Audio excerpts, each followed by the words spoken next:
नमस्कार दोस्तों। आप सभी के लिए राजस्थान की एक नई भर्ती के बारे में इंफॉर्मेशन लेकर आया हूं, जो कि आपकी है राजस्थान वन रक्षक भर्ती 2026। देखिए, वनपाल अलग है, वन रक्षक अलग है। जो वनपाल भर्ती है, जिसके फॉर्म अभी चालू है, जिसका नोटिफिकेशन आ चुका है, वो सीईटी वाली भर्ती है। लेकिन ये जो आपकी अब मैं वीडियो बना रहा हूँ वन रक्षक वाली, ये बिना सीईटी भर्ती है। यानी कि अगर आपने सीईटी नहीं दे रखा तो कोई बात नहीं, आप आराम से इसमें अप्लाई कर पाओगे। और मात्र 10वीं पास ये भर्ती है। इसमें और कोई एजुकेशन क्वालिफिकेशन नहीं चाहिए। सिर्फ और सिर्फ अगर आपने 10वीं कर रखी है तो आप इस भर्ती में देख सकते हो। सारी चीज़ें बताऊंगा। पदों के बाद योग्यता, आयु, सिलेबस, एग्ज़ाम पैटर्न, सैलरी, कब इसका नोटिफिकेशन जारी होगा और कब तक इसका एग्ज़ाम होगा, कैसे आपको तैयारी करनी है, पूरी इन्फॉर्मेशन आपको इस वीडियो में मिल जाएगी। वीडियो को अंत तक जरूर देखना। सबसे पहले देखिए, ये कुछ दिनों पहले एक नोटिफिकेशन जारी हुआ था जिसमें वनपाल, वन रक्षक और सर्वेयर, इन तीनों के बारे में इन्फॉर्मेशन दी थी। वनपाल का नोटिफिकेशन आपका जारी हो चुका है, जिसमें 259 पद है। लेकिन ये सीटी वाली भर्ती है, तो इसका हम नहीं देख रहे। इस वीडियो में हम बात कर रहे हैं वन रक्षक की, जिसके 483 पद है। पदों की बात करें तो कितने हैं इसमें पद? 483। लेकिन आपको बता दूं कि ये पद बढ़ भी सकते हैं, क्योंकि पहले जब ये वैकेंसी आई थी पिछली बार, तो अच्छे खासे पदों पर आई थी, और उसका दोबारा से जो नोटिफिकेशन जारी हुआ था उसमें भी पद बढ़ के आया था। ठीक है, तो इस बार भी ये संभावना है कि इसमें पद बढ़ जाएंगे। लगभग 2 गुना 2.5 गुना तक ये पद बढ़ सकते हैं वन रक्षक के अंदर। ठीक है, चलिए यहाँ पे इसके वेतनमान की बात करें तो पे मैट्रिक्स लेवल 4 की वैकेंसी, लेवल 4 की सैलरी आपको मिलती है। अगर आपने चतुश्रेणी अभी हाल ही में दिया और आपका सिलेक्शन नहीं हुआ है ना, तो ये वाली भर्ती आप देख सकते हो, क्योंकि चतुश्रेणी भी आपकी 10वीं लेवल की थी, ये भी आपकी 10वीं लेवल है। दोनों में सीईटी नहीं चाहिए, इसमें भी नहीं चाहिए था, नहीं चाहिए, और आपका चतुश्रेणी में भी सीईटी नहीं चाहिए था। ठीक है, अब देखिए एज की बात करें तो न्यूनतम 18 वर्ष और अधिकतम 24 वर्ष है। कितने? 18 से 24। लेकिन फिर से ध्यान से सुनना। अगर एज की बात करूं तो 18 से 24 तो है इसके अंदर, लेकिन 3 साल की छूट आपको अतिरिक्त मिलेगी हर एक विद्यार्थी को, चाहे आप आरक्षित वर्ग से हो या ना हो। अगर आप जनरल से हो तो भी आपको 3 वर्ष की छूट मिलेगी अपर एज लिमिट में। यानी कि ऐसा मान लीजिए 18 से 27 हो जाएगा ये। क्यों हो जाएगा? क्योंकि पिछले काफ़ी समय से वैकेंसी नहीं आई है। और इसका प्रूफ बताऊं अगर मैं आपको, तो वनपाल की वैकेंसी आ चुकी है, उसमें आप देख सकते हो, उसमें 3 वर्ष की अतिरिक्त छूट मिली है सभी को। तो यहाँ से आपका डाउट क्लियर हुआ। एक चीज़ तो ये कि 18 से 24 तो है इसके, लेकिन प्लस 3 साल और हो जाएगी। और इसके अलावा आरक्षित वर्ग है, जैसे कि मान लो ईडब्ल्यूएस है, SC ST OBC, इन सभी को आपको पता है 5 से लेकर 10 साल की छूट इसके ऊपर और मिलती है। तो 3 + 5 जिसको मिलेगी उसके 8 हो जाएगी, और जिसको 3 + 10 मिलेगी उसे 13 वर्ष की अतिरिक्त छूट मिलेगी। तो आप अपनी कैटेगरी के हिसाब से ये 3 वर्ष तो आप जोड़ ही लेना, ये सभी को मिलने वाले हैं। ठीक है, थोड़ी डिटेल में आपको समझाया। योग्यता की बात करूँ, सिर्फ और सिर्फ 10वीं पास चाहिए। सीईटी फिर से कह देता हूँ, सीईटी इसके अंदर नहीं चाहिए, सिर्फ और सिर्फ 10वीं पास योग्यता है। बात करें सिलेबस, एग्जाम पैटर्न की, तो देखिए वनपाल वन रक्षक दोनों का सेम है। ठीक है, 100 क्वेश्चन आएंगे आपके। प्रश्नों की संख्या भी 100 है। 2 घंटे का आपको समय मिलेगा। ठीक है, मल्टीपल चॉइस वाला आपका पेपर होगा, और नेगेटिव मार्किंग वाला 1/3 जो 1/3 आपकी नेगेटिव मार्किंग है। तो थोड़ा सा डिटेल में मैं आपको सिलेबस, एग्जाम पैटर्न बता देता हूँ, उसके बाद हम बात करेंगे आपके के फॉर्म कब आएगा और एग्ज़ाम इसका कब तक ले लिया जाएगा।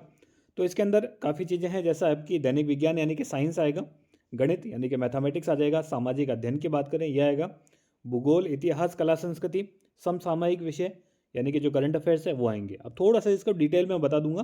पहले फिजिकल भी देख लीजिए, नॉर्मल सा फिजिकल है, बहुत कोई हार्ड एंड टफ नहीं है। ठीक है, ये वाली लाइन मैं कट कर देता हूँ, इसको नहीं देखना, ये कैंसिल होगी। ठीक है, बात करते हैं पुरुषों की। तो ऊंचाई 163 सेंटीमीटर चाहिए, महिलाओं को 150 सेंटीमीटर ऊंचाई चाहिए इसके अंदर। और पुरुषों के लिए जो सीने का फुलाव है वो 84 सामान्य चाहिए, और फैलाव के बाद 5 सेंटीमीटर का फुलाव इसमें चाहिए। बात करें, ये कुछ और कैटेगरीज के लिए है, यानी कि जो मेघालय वगैरह उन एरियाज़ के लिए, उनके लिए ऊंचाई थोड़ी सी कम होती है, तो वो बता दी है। एक इसमें पैदल चाल होती है ना, एक तो होती है रनिंग, इसमें होती है पैदल चाल। तो पुरुषों के लिए अगर बात करूं तो पैदल चाल 25 किलोमीटर है।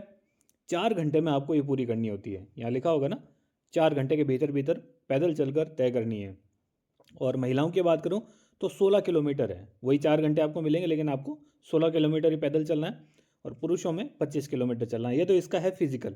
ठीक है, और ये सिर्फ क्वालिफाइंग नेचर का होता है, इसके कोई मार्क्स वगैरह नहीं होते हैं फिजिकल के। ठीक है, बस आपको क्वालिफाई करना है, तो आप अगर एग्जाम में पास होते हो तो आप फिजिकल दे पाओगे। सिलेबस की थोड़ी सी डिटेल चर्चा कर लेते हैं। सबसे पहले है सामान्य ज्ञान और सामाजिक जो अध्ययन है, सबसे ज़्यादा वो है 50 अंकों का, 100 में से 50 तो यही आता है। जिसमें राजस्थान का इतिहास आ जाएगा, राजस्थान की कला संस्कृति आ जाएगी, राजस्थान राजनीतिक व्यवस्था विशेषकर राजस्थान के संदर्भ में ये आ जाएगी आपकी। थोड़ा सा डिटेल सिलेबस और है, इसे देख लीजिए। ठीक है, राजस्थान का भूगोल है, राजस्थान की अर्थव्यवस्था है, ये तो हो गए 50 नंबर के। उसके बाद आता है आपका दैनिक विज्ञान जो कि है 20 अंकों का। ठीक है, 20 प्रश्न इसके आएंगे। उसके बाद है आपका जो गणित विषय है उसके 15 अंक है, यानी कि अच्छा खासा वेटेज है गणित का भी। और उसके बाद है आपके करंट अफेयर्स जो राष्ट्रीय एवं राजस्थान दोनों स्तर के हैं, जिसमें 15 अंक है। तो ये टोटल आपके 100 हो जाते हैं। ठीक है, तो ये तो हो गया पूरा आपका डिटेल सिलेबस। ठीक है, और फिजिकल मैंने आपको बता ही दिया है, पूरा डिटेल में हम चर्चा कर चुके हैं। योग्यता की बात हमने कर ली है। अब इसमें क्या पॉइंट आपका छूट गया है वो मैं आपको बता देता हूँ। देखिए, पदों की बात कर ली है, योग्यता हमने बात कर ली है, पद बता दिए, योग्यता बता दी। आयु, सिलेबस, एग्जाम पैटर्न, सैलरी, ये सब हम डिटेल में चर्चा कर चुके हैं। बिना सीटी की भर्ती है। फॉर्म देखिए आपके, ये जो बजट पेश होने वाला है इसके बाद आपके फॉर्म आ जाएंगे। लगभग संभावना है कि मार्च के आसपास आ जाए और बहुत जल्द आएंगे। और जो एग्ज़ाम है, जैसे वनपाल का जो एग्ज़ाम है वो जून में है, तो एग्ज़ाम तो इसका जून के बाद ही होगा, यानी कि आपको अच्छा खासा समय मिलने वाला है। पहली चीज़ तो ये, फॉर्म आपके चाहे कभी भी स्टार्ट हो, लेकिन एग्ज़ाम में आपको समय मिलेगा तैयारी करने के लिए अच्छा खासा। तो बहुत अच्छी वैकेंसी है।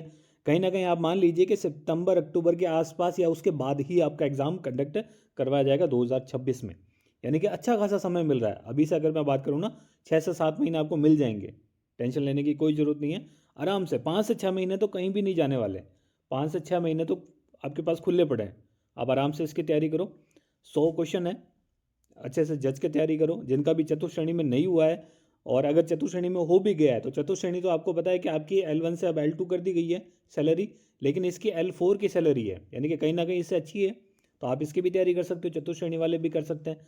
और बाकी जो भी है अदर एग्जाम्स में अगर आप तैयारी कर रहे हो, और वनपाल की अगर आप कर रहे हो ना, मान लो वनपाल है, आपने सीटी पास कर भी रखी है, तो वनपाल की आप कर रहे हो तो वन रक्षक की भी आप कर सकते हो, कोई दिक्कत नहीं है। दोनों का सेम ही सिलेबस है, सेम ही एग्ज़ाम पैटर्न है। बस जो वनपाल है उसके अंदर एज क्वालिफिकेशन जो है वो 18 से लेकर 40 है, इसमें 18 से 24 है, लेकिन अपर एज लिमिट में सभी में छूट है, कोई दिक्कत की बात नहीं है।